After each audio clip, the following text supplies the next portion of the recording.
ओम शांति। जय श्री राधे कृष्णा।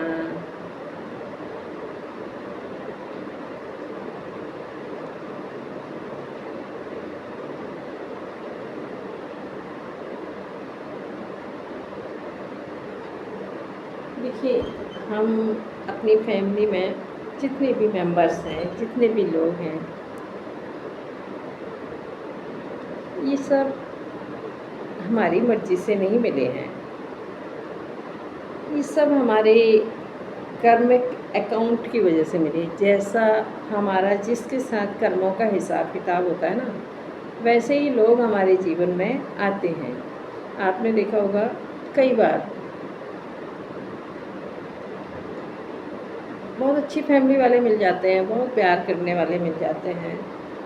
आप कितने भी कैसे भी हो, लेकिन वो आपको एक्सेप्ट करते हैं और निभा जाते हैं आपका साथ।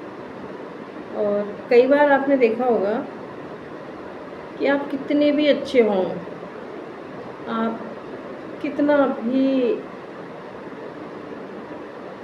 एडजस्ट करें, लेकिन फैमिली वाले आपको कहीं भी टिकने नहीं देते हैं, सक्सेस नहीं होने देते हैं, आपका हमेशा विरोध करते हैं। ऐसा क्यों होता है? जब हम उनके साथ अच्छा कर रहे हैं, फिर भी वो विरोध कर रहे हैं।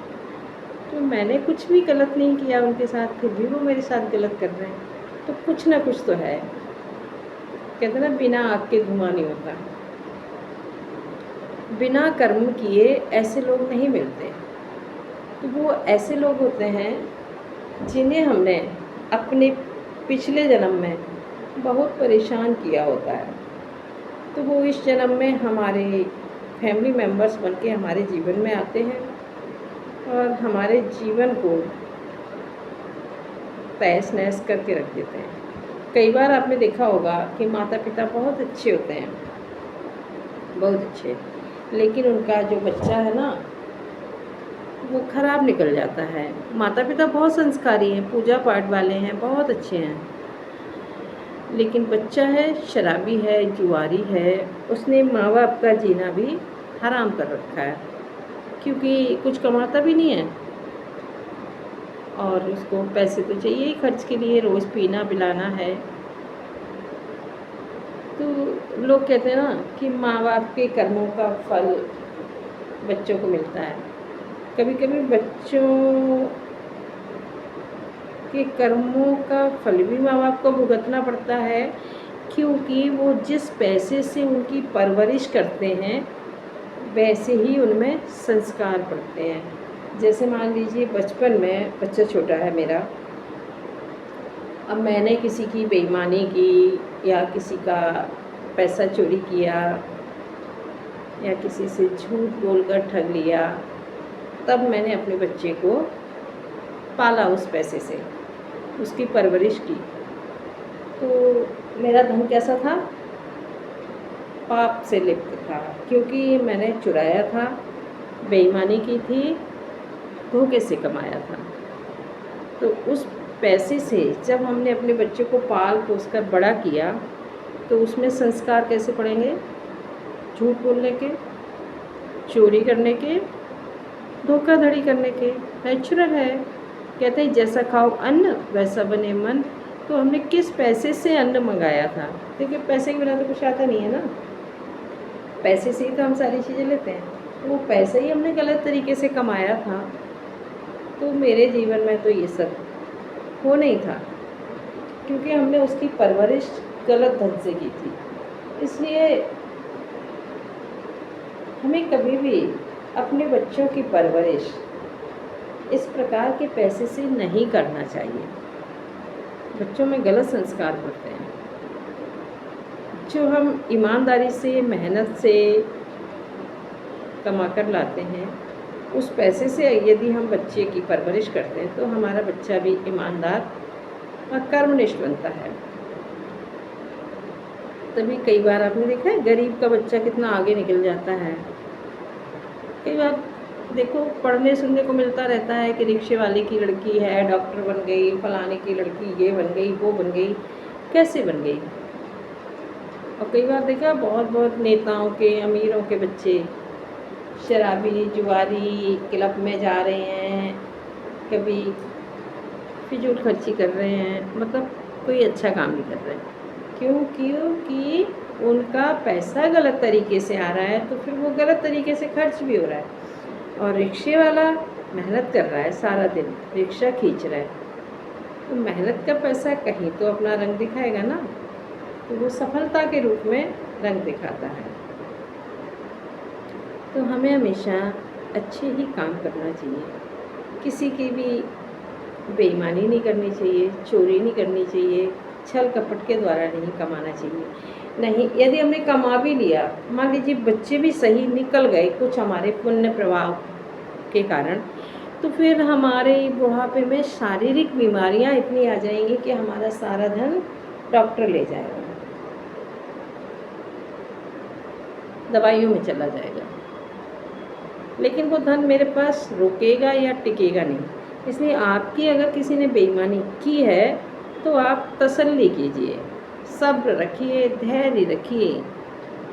आपको यही देखने को मिलेगा कि वो धन कहाँ जा रहा है। नहीं फलता है, किसी की मेहनत की कमाई को कोई भी हजम नहीं कर सकता इतनी आसानी से। हाँ, थोड़े दिन कर सकता है। आपने देखा होगा बबूल का पेड़ भी जो होता है ना, जब शुरू में छोटा होता है तो उसमें ज़्यादा कांटे नहीं होते हैं, मुलायम ही होता है। इसी प्रकार शुरुआत में पाप भी हमें ज़्यादा कष्ट नहीं देता है, लेकिन जैसे जैसे वो पेड़ बड़ा होता है तो उसमें इतने बड़े बड़े कांटे हो जाते हैं, और फिर वो कांटा यदि चुभ जाए तो बहुत दर्द करता है। इसी प्रकार से हमारा पाप जब अत्यधिक बढ़ जाता है, तब वही पाप हमारे लिए घातक बन जाता है। हमें पाप से बचना चाहिए। अब ऐसे भी कहते हैं ना, देखो पाप से बचना है, सिर्फ कहते हैं ना पाप से घृणा करो, पापी से नहीं। शराब बुरी चीज़ है, लेकिन शराबी नहीं। क्या है, शराबी भी इंसान है, उसको समझ नहीं है, इस वजह से वो पी रहा है। उसको ये पता ही नहीं है कि ये मुझे ही नुकसान दे रही है। शराब पीने वालों को आपने देखा है, किडनी खराब हो जाती हैं, लीवर खराब हो जाते हैं, फेफड़े खराब हो जाते हैं, और स्वास्थ्य बिगड़ जाता है, लोगों की नज़रों में इज्जत भी नहीं रहती है, फिर भी पीते हैं। इतना नुकसान करने के बाद भी पीकर मस्त रहते हैं। इसको क्या कहेंगे, बेवकूफ़ी तो कहेंगे, मूर्खी तो कहेंगे। जब मुझे पता है ये चीज़ मेरे लिए हानिकारक है तो मैं क्यों करूँगी ऐसा। समझदार व्यक्ति तो कभी नहीं करेगा, लेकिन जो मूर्ख है वही ऐसे काम करता है। इसीलिए हमें शराबी से नफ़रत नहीं करना है। उसको सोचना चाहिए ये बेचारा अपने संस्कारों के वशीभूत है, इसको अक्ल नहीं है, इसलिए ये ऐसा कर रहा है। ऐसे हमारे साथ जो भी गलत करता है, हमें अपनी तरफ से उसको माफ़ कर देना चाहिए, क्योंकि यदि उसमें इतनी ही समझ होती तो वो ऐसा पाप कर्म करता ही नहीं। जिससे क्या, वो मुझे कष्ट देने के लिए कर रहा है, लेकिन आगे के लिए अपने लिए भी तो कष्ट क्रिएट कर रहा है। आगे उसको भी तो वही कष्ट मिलने वाला है। आज हम जो देंगे वही तो हमें मिलेगा। अब हम जब गेहूँ का बीज बोएंगे तो फसल हमें गेहूँ की मिलेगी, और यदि हम चने की बोएंगे तो चने की बोएगी। अब हमने फसल ही पापों की बोई है, तो हमारे जीवन में पाप ही तो लौट कर आएगा, और पाप तो विनाश का कारण बनता है। तो इसलिए हमारे साथ कुछ भी कोई भी गलत करता है तो हमें उसके साथ गलत नहीं करना चाहिए। वो कर रहा है तो कोई बात नहीं, कहते नहीं पाप से घृणा करो, पापी से नहीं।